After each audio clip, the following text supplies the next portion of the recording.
Didn't take long for the weather to cause problems this morning in the Bronx. A giant tree fell on top of several cars even before the snow started to pick up. Fortunately, no one was injured. Eyewitness News reporter Morgan Norwood joining us live from the Norwood section of the Bronx with more. Morgan.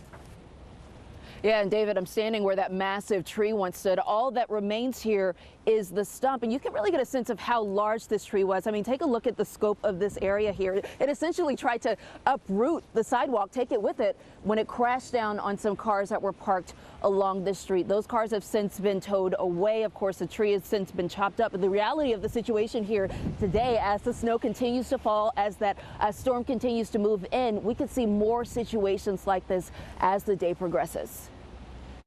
This is what Mosholu Parkway and Bainbridge Avenue here in the Norwood section of the Bronx looked like overnight.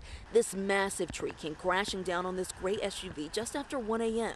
So large, it peeled part of the sidewalk up from the ground. The tree stretched from one side of the street to the other, creating a natural roadblock. The back half of the car smashed in, windows shattered, the branches also swiping cars on the other side of the road. Thankfully, no one was hurt in this, and the Parks Department says they came right away to cut up the tree.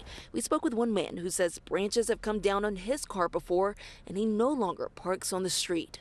There was a branch that fell. That I parked my car. The next day when I came in, then I saw there's like crack on the windshield. It's something more that there's nothing that we can do about it. So we just can be more careful.